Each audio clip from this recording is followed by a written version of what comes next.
de la maestría y la crítica. Siempre ha visto maestría, siempre ha visto crítica. E incluso para mí el misterio más grande de todos los que Jesús mandó es el de la maestría. ¿Por qué Jesús fue un maestro? Jesús no fue un parrachín, no fue una cloaca, no fue una guacamaya o un loro. No fue un altoparlante para influenciar sobre el ánimo y crear un efecto extraño y petulante y de sabio que no sabe a nada. Jesús es un maestro y ese es uno de los misterios que siempre me ha gustado. Porque el maestro enseña, educa, endereza y sabe lo que es prudencia y sabe lo que es sus límites y sus alcances, que es lo que se determina como prudencia en la axiología, en los valores, en los principios, y así también las Sagradas Escrituras y 100 años de soledad tienen principios, tienen valores y tienen sobre todo dualismo. Dualismo encuentra usted en 100 años de soledad y muchas horas en la Biblia también, que le llaman paralelismo, o cuestiones paralelas en las narraciones, y que son dos áreas totalmente distintas. Yo les voy a explicar, queridos estudiantes, para poder darle pronto fin a esta cuestión de fe y 100 años de soledad. Resulta y pasa. Resulta, pasa y se acepta. Resulta, pasa y se acepta que no hay efecto sin causa, porque tampoco existe causa sin que hayan elementos reales para que ella sea una causa que dará un efecto que también será real. Si el efecto es fantástico, metafísico, indemostrable, es porque las causas tampoco tuvieron esas cualidades y por lo tanto también es lo mismo. ¿Por qué dice eso, profesor? Un momento, déjame terminar, apreciado y querido perrito pingón. Later, para que puedan entender bien. Es decir, si no existe un pueblo que consigue un Dios, no hay un Dios. Pero si ese pueblo quiere tener un Dios, por supuesto que ese Dios lo sacará del mal y también lo meterá en el mal. Se hará ver, porque al mismo tiempo conoce el bien y el mal. Recuerden cuando comienza la Sagrada Escritura, porque ahora Adán y Eva, o sea, ahora ellos vienen a ser como uno de nosotros. O sea, los que existían antes de Adán y Eva, entre los que estaban allá Lucifer, o Satanás, o el ángel hermoso, el querubín y tal, el que habla Ezequiel, nosotros vemos que el mismo Dios dice, ahora viene a ser como uno de nosotros, conocedores del bien y del mal. Esto lo dice un maestro, no lo dice un predicador o alguien que va a evangelizar. Cuando alguien llega a tu puerta o alguien te convida a una iglesia o algo para evangelizar, te están dando es una metodología, unas adecuaciones ya preconcebidas, unos prejuicios y prejuzgamiento de sus enseñanzas para que así se forme un nuevo discípulo o un nuevo sectario. En cambio el maestro no. El maestro, igual que el crítico, debe estar en un puesto neutral y solo debe esmerarse por enseñar.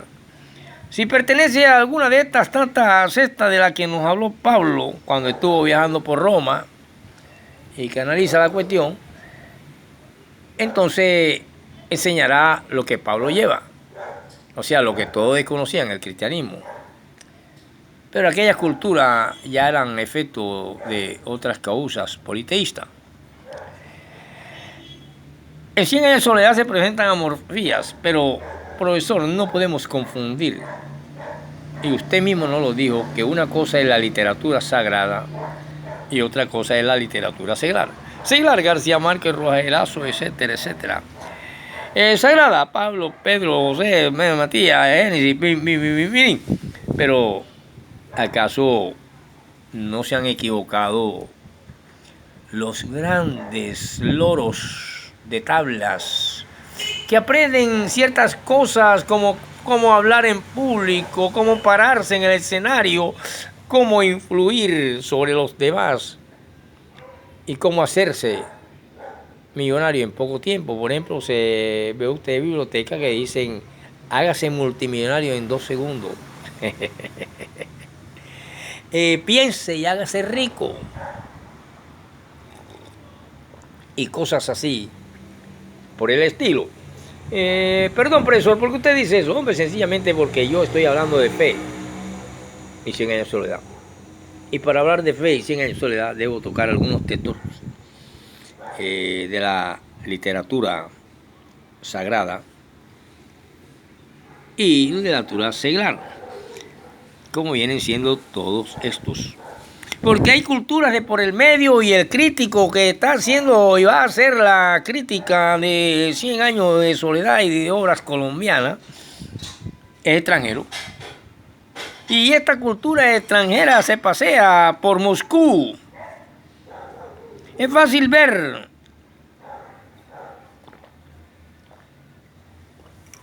que de pronto le puede pasar el famoso palo, cortina de hierro, de no sé qué. Se llega a Moscú cuando hay diplomacia ruso-norteamericano. Y es fácil que un norteamericano así le pasó ajo. Lo que estoy diciendo. Le estoy hablando desde el punto de vista de la maestría, no de la predicación ni de estar evangelizando a nadie. Yo puedo ver cuando un tipo dice, por ejemplo, que Jesús es eterno, el mismo Dios. Un argentino, las raíces del Vaticano, Argentina, Italia. Un argentino, porque Dios es eterno, porque Dios es el mismo ayer y hoy. Pero el Dios de ayer no conoció el cristianismo. El Dios de ayer, lo que menos le interesa es que hayan cristianos, no hayan cristianos. El Dios de ayer solamente escogió un pueblo como escoger una gota de agua para dar testimonio de sí mismo de que es un Dios que no permite y que tiene celo de su poder y su gloria. Y se hace presencia histórica, didáctica, a través de maestros, discípulos,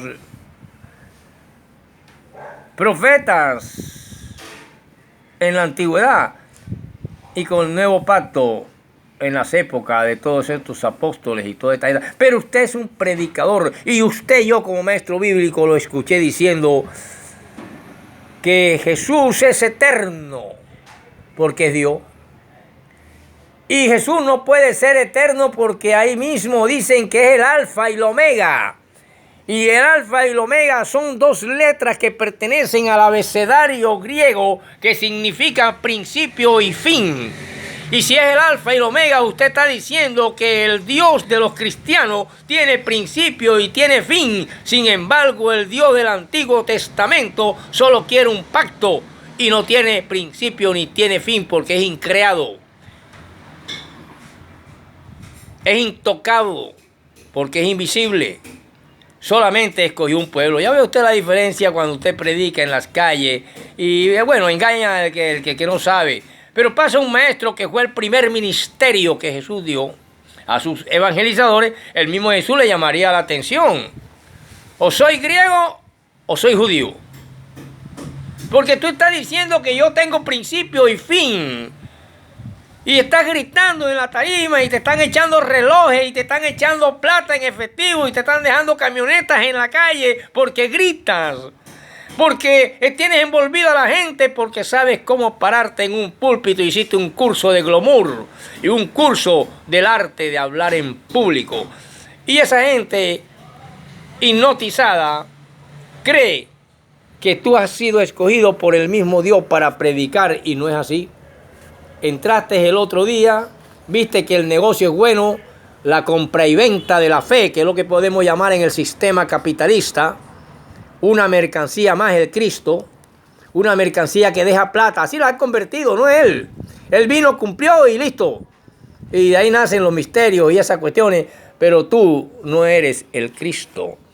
Pero hay un maestro que se está viendo, que se llama Robinson, que se llama el doctor Carvajal, que se llama el doctor Pastori, que se llama el mismo Papa, que se llama tu maestro en la clase de vida, pero tú ahora estás predicando y continúas con el error de que Jesús es eterno, pero después dice que es el alfa y el omega. Y el alfa y el omega son dos letras que pertenecen al abecedario griego, como lo he traducido el evangelio al griego. Y esa letra alfa significa principio y omega significa fin. Y una cosa que tiene principio y tiene fin no es eterna, porque lo eterno no tiene principio ni tiene fin. Esa es la gran diferencia entre el Antiguo Testamento y el Nuevo Testamento. El Nuevo cumple lo que dice el Viejo. Sí, Señor, aquí lo dice clarito cuando habla Isaías. Isaías llega a un momento en que habla del siervo. Ojo, está hablando del siervo, no está hablando del pastor Robinson Ferreira con su arahuaca de loro y de guacamaya en una esquina, negociando con la fe, buscando y convirtiendo en mercancía que da plata a un crimen público y a un asesinato vil como no lo ha visto nunca más en la historia de la humanidad. Yo te estoy hablando así porque yo no soy de tu religión ni de ninguna. Soy un maestro y como maestro debo enseñar con ética y con verdad. Y ese fue el primer ministerio de Jesús: al pan, pan, y al vino, vino. Vamos a demostrarte esto. Cuando ese siervo del Dios antiguo del Testamento antiguo, dice un profeta en uno de sus capítulos, en uno de sus libros, por allá en el capítulo más o menos 41, 42, 43, él te dice lo siguiente: he aquí mi siervo, oh, te hablé de siervo, yo le sostendré, porque es mi escogido. Ojo, Dios sostendrá y sostendrá a su escogido, a su siervo. Tú no eres siervo de Dios. El siervo de Dios te lo van a presentar más adelantico. Tú naciste aquí en Arroyo de Piedra. Tu papá es el señor Guataco y tu mamá Mateca. Y tú te llamas Jerónimo Pantruso, pastorcito de pacotilla. Y dice, y no estamos peleando porque yo tengo muchos amigos pastores que me meten billetes de a 20 aquí para que les dé algunas clasecitas, pero no así. Allá se las doy refinadas y que les convenga. Porque cuando toco ciertos temas, ay, Ferreira, sí, no, Ferreira. Entonces, mire, cuando nosotros vemos que él exige un siervo, usted todavía no había nacido cuando él escogió a este siervo. Por eso le digo que no es usted, no sea embustero. ¿Por qué dice en el púlpito que yo soy el escogido de Dios? Que me dijo anoche que si yo salía a 3 cuadras, una señora que cree en mí cuando predico me iba a regalar la moto en la que iba. Y así sucedió. Y aquí la tengo en la puerta de testimonio. Ya no necesita correr para robar. Ya no se necesita correr para robar en nombre de Jesús. Mire. Pero al idiota, ve aquí el verdadero siervo de Dios. Dice, en quien, ojo, el mismo Padre eterno, que si es eterno, no es alfa ni es omega, es eterno, porque lo eterno no tiene principio ni tiene fin. Te vuelvo a repetir esta cosa. Si usted dice que Jesucristo es eterno, pero al mismo tiempo dice al ratico que es el alfa y el omega, porque usted desconoce esto, no sabe que el alfa es la primera letra del alfabeto griego en que fue traducido el evangelio de Pablo, de Pedro, sus epístolas, el evangelio de Lucas, de Mateo, el Nuevo Testamento en griego. Y allá le colocaron la palabra principio y fin, alfa y omega. Por lo tanto, lo que tiene principio y tiene fin no es eterno. En cambio, el Dios que escoge a eso que usted dice que tiene principio y tiene fin, mira lo que le dice. Capítulo 42, yo creo que este profeta, si no me equivoco, este profeta o es Isaías o es Jeremías. Me van a buscar eso, no, vamos a dárselo enseguida. Este profeta es Isaías.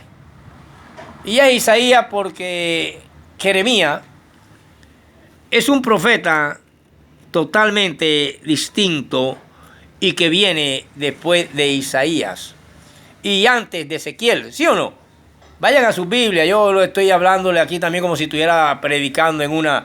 Pero es la única manera clara que tengo para enseñar al pan, pan y al vino, vino. Se dice que si ese Dios eterno, quien no tiene principio ni tiene fin, porque es eterno, y luego me dices en la prédica que Él nunca ha cambiado, aquí tú en tu prédica, después que hiciste el sermón, o aplicaste la homilética, o aplicaste la hermenéutica para interpretación de texto, tú mismo le estás desboronando cuando dice que es eterno, pero es el principio y el fin. Alfa y omega. Busca para que vea que alfa es la primera letra del griego y omega es la Z. Entonces, por lo tanto, no tiene principio ni tiene fin lo eterno. Pero si tú dices alfa y omega, está diciendo que no es eterno. Por lo tanto, Dios sí es eterno. Dios no tiene principio ni tiene fin.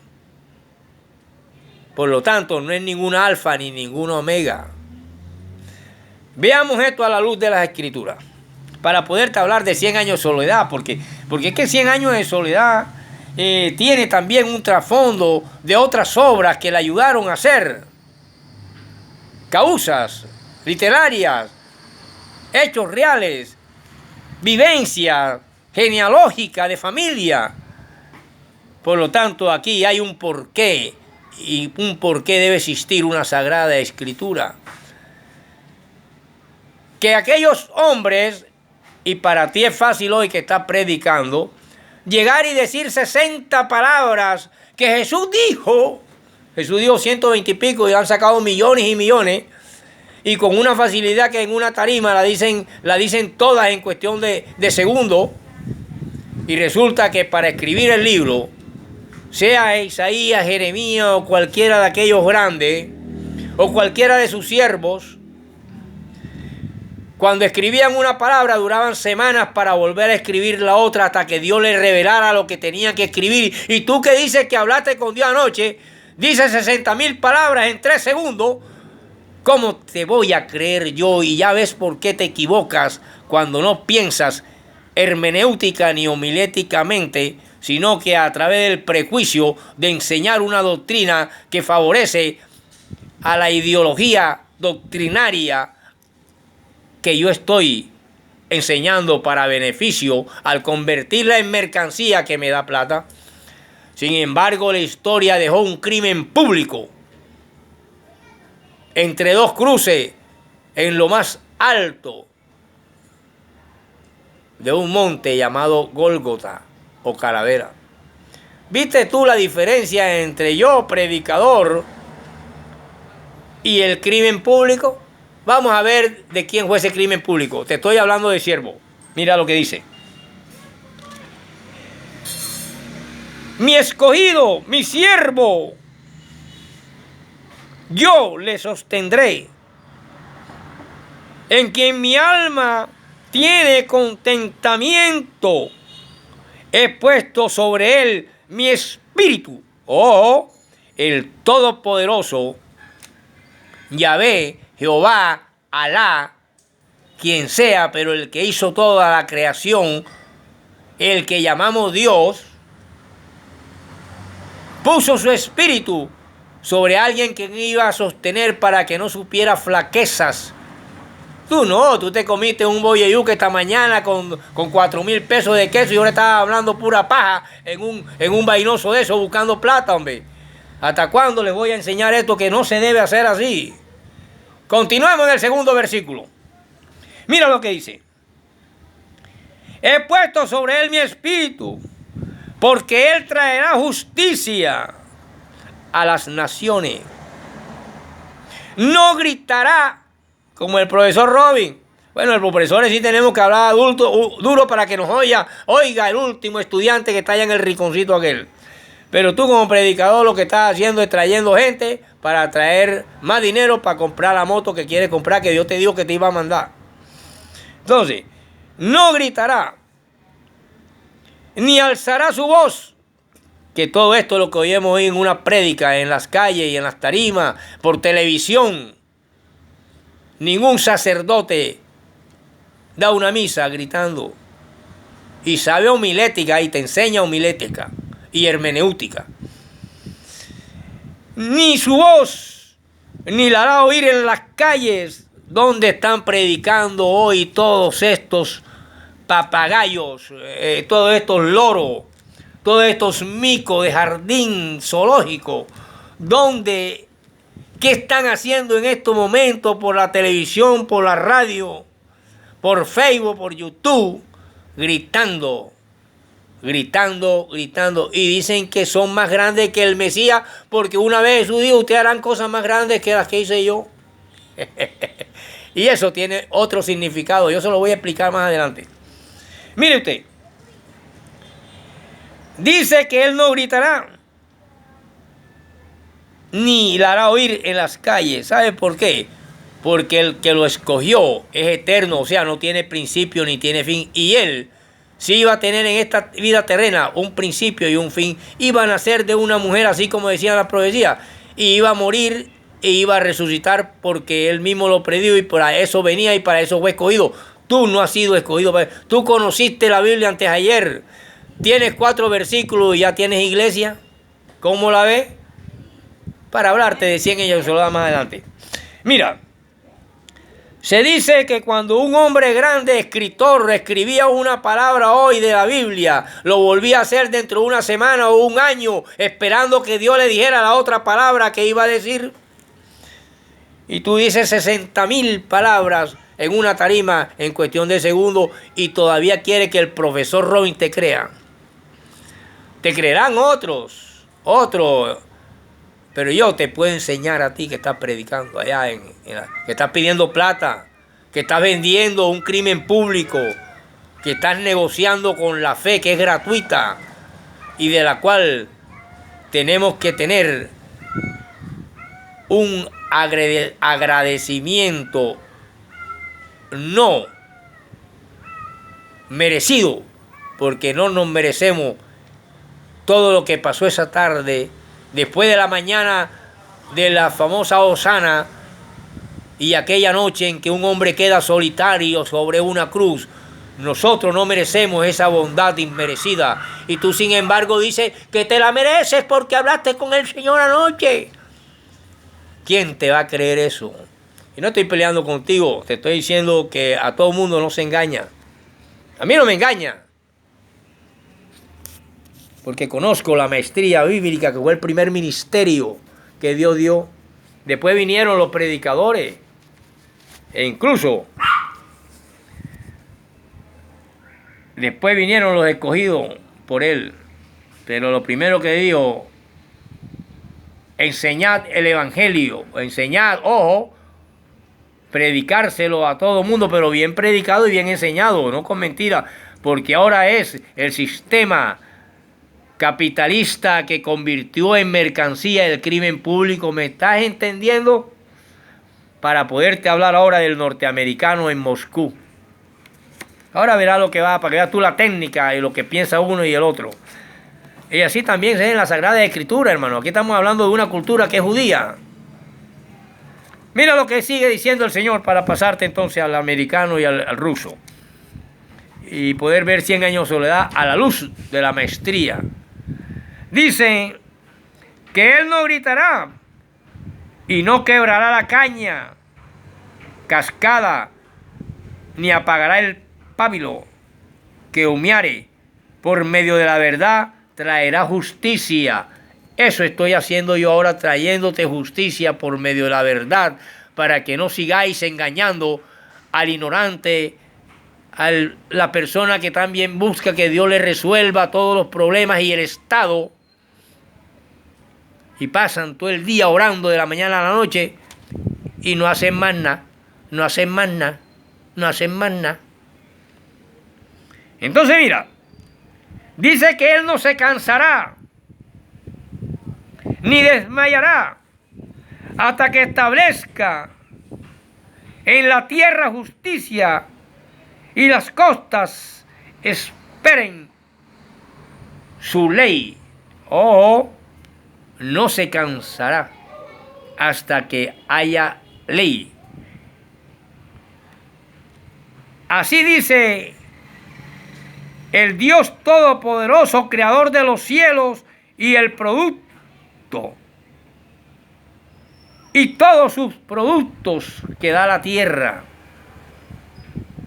El que extiende la tierra y sus productos, el que da aliento al pueblo que mora sobre ella y espíritu a los que por ella andan. Yo, Dios, te he llamado en justicia y te sostendré. Por las manos te guardaré y te pondré por pacto al pueblo y por luz de las naciones, para que abra los ojos de los ciegos, para que saque de la cárcel a los presos y dé casas de prisión a los que moran en tinieblas. ¿Viste tú cuando Dios escoge a un hombre, como escogió a este siervo, que viene siendo su hijo amado? ¿Con qué razón tú negocias con la fe? ¿Con qué razón y por qué te ensañas de un crimen público de alguien que ya no puede defenderse porque no se defendió en las tardes de juicios en la fortaleza Antonia ante Pilatos y ante Herodes, y tú de espaldas cínicamente vendes su dolor y vendes al mejor postor por una cadena, una camioneta o una pulsera de oro, la sangre derramada en el Gólgota? Búscate el libro de Isaías y no te pierdas ni una letra para que me entiendas. Dice también que la única manera de entender a Dios, en los capítulos de este libro, del 40 al 46, traen ecos de las majestuosidades y de los majestuosos capítulos del fin de Job. Estamos en Isaías y te están tocando a Job. Recuerda que su misma esposa decía, maldícelo. Y ahora tú nada más quieres pura camionetica. Ahora quieres pura platica en el chequecito que tenemos la gente que está ahí estúpida dándote plata. Te pongan cheques en el banco, te paguen la luz y el agua y te aplaudan. Casa, beca y carro. Y a esta gente no va así ni a Job ni a Jesús. Y vas a decir que eres más grande que Jesús. No joda. Mejor no te tengo frente a mí. Porque no puedo coger ira, sino solamente puedo enseñar, porque es el ministerio que mío. Por eso fue que cuando Didier y Arturo Carvajal vinieron y estuvieron aquí en unas clases que yo estuve, el maestro mío era Arturo Carvajal, dueño de unos viejos dueños de librería, y vino Didier y Leopoldo Rueda de predicar por Centroamérica cargados de plata, cargados de oro, y nos trajeron una corbata a cada uno. Entre esas me entregaron la mía, la primera corbata que tuve en un instituto bíblico. Estoy leyendo la Biblia de niño y voy a escuchar a la Biblia a diferentes partes. Pero resulta que aquí el hecho es que cuando vienen, entran con su carro, y unos de nosotros y varios corrimos y le abrimos el portón y entraron con su carro. Venían de recién bajarse del aeropuerto del avión en el aeropuerto y entraron a nuestro instituto bíblico y penetraron con su carro y se bajaron y bajaron las maletas y bajaron las cajas. Y ahí venía mi corbatica primera. Y se metieron en el salón donde estábamos ya iniciando y habíamos iniciado la clase, pero fuimos a abrirle el portón y se sentaron en la primera línea y nuestro maestro, Arturo Carvajal, que llegó a ser después doctor en teología, y una vez me dijo: Ferreira, no te quedes con las clasecitas de Biblia, eso se llama bibliología, trata de buscar una maestría o un diplomado o un doctorado. Y siempre me decía en el pasillo, porque yo ahora que salga de aquí de este instituto, yo voy a convertirme en doctor en teología. Y bueno, y se convirtió y él está dando la clase y llegaron estos pastores de predicar llenos de plata por Centroamérica, Panamá, San Andrés Isla, por cada uno, Costa Rica, Puerto Rico, etcétera, etcétera. Y se sientan orgullosos en la primera línea. Y dice: aquí les traemos una corbatica y tal. Y bueno, y comenzó Carvajal con su clase. Dice Carvajal en un momento dado, se los queda mirando y les dice ese profesor, y ahí nos enteramos de eso nosotros: Didier y Leopoldo Rueda, yo sé que vienen llenos de dinero, plata, oro, pesos en efectivos y cheques, pero yo, como maestro que soy de ustedes, ojo, de dos pastores internacionales, por eso es que te digo que la primera maestría, que fue la que dominó Jesús como maestro, es el primer ministerio que hay. Pero hay mucha gente mal preparada para ser maestro, y entonces te los aceptan en esa iglesia, que también son chanchulleros, puro maestro chanchullero. Le ocultan las cosas que deben decirles en su cara. Y Arturo Carvajal le dijo: vienen cargados de dinero, y todos ustedes, tú, Didier y Leopoldo, deben saber que los escuché predicando en el barrio Paraíso ahora que venía en mi carro, y estaban predicando una cantidad de cosas que son antibíblicas y que no tienen nada que ver con el sacrificio, muerte y resurrección de nuestro Señor Jesucristo. Por lo tanto, una clase mía vale 60,000 pesos por hora para ustedes, pero de pasado mañana en adelante me la van a tener que pagar 80. Y se quedaron quietecitos escuchando la clase que nos estaba dando. Por eso te digo que estos son predicadores, pero el primer ministerio es el de maestro bíblico. Y a mí, para que me manden un maestro bíblico, tiene que estar bien equipado. Tiene que estar afiliado a las escrituras en carne y hueso, no en la práctica de no decir eche ni joda, sino en el conocimiento del dominio de ella. Porque la tengo en mis manos de mis primeros años, de los 7 años que me la encontré en la basura. Y me gustó la historia esa.